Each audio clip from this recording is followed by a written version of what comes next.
صوتيات موقع غرفة الغدير المباركة.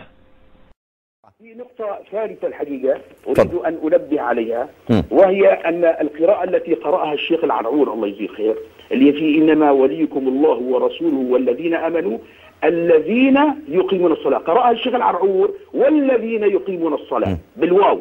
الحقيقة هذه قراءة لعبد الله بن مسعود، وهي قراءة أوردها السجستاني كما أوردها بعض صاحب روح البيان أوردها أيضا.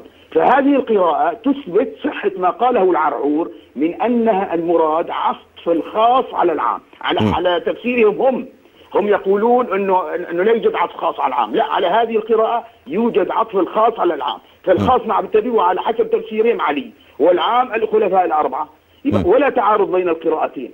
هذه القراءة لا تعارض القراءة الأخرى، هذه القراءة بالواو فيها عطف الخاص على العام، وكما يعني ذكر الشيخ العرعور أن البيانيون لا يلغون العام عندما يعطفون الخاص عليه. أنت معي يا شيخنا؟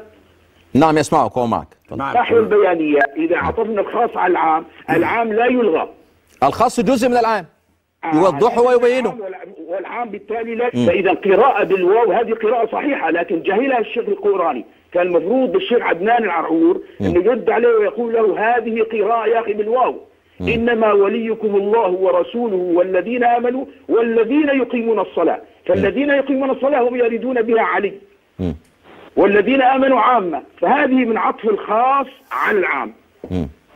انت معايا يا شيخ؟ نعم نسمعك، كلنا معك.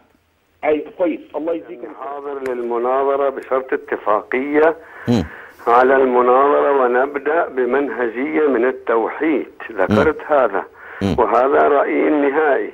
والآن أنا أسمع هذا الذي اتصل يريدكم أن تحرفوا القرآن، يريد إضافة واو للآية وإضافة حرف للآية. خطير يا أخي، هذه يكفيها فتنة هذه القناة. إذا اتفقنا معكم على أصول المناظرة أنا حاضر، ونبدأ بالتوحيد ثم بتحريف القرآن ثم سمعت الشيخ علي الشيخ مؤمن بعد إذنك، سمعت الشيخ علي الشيخ مؤمن لم يقل بالتحريف، إنما قال هي قراءة، وفي فارق بين بعد إذن سمحتك يعني أنا أربط سمعت الشيخ علي، أربط الحوار بعد إذن حضرتك عشان الأستاذ مشاهدين يفهموا. يقبلها الأزهر أو أي يقول يعني زي القراءات السبع كده لدى الإخوة السنة، ما أعرفش الإخوة الشيعة كيف يقرؤون القرآن، لكن يعني في ورش له قراءة، وحفص عن عاصم له قراءة، ونافع له قراءة، فتجد أن هناك قراءات مختلفة. يعني المسألة كذلك. بس واو للقرآن تقبلوها؟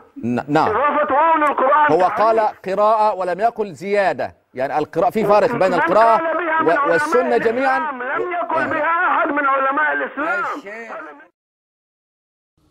إنما وليكم الله ورسوله والذين آمنوا الذين يقيمون الصلاة ويؤتون الزكاة وهم راكعون.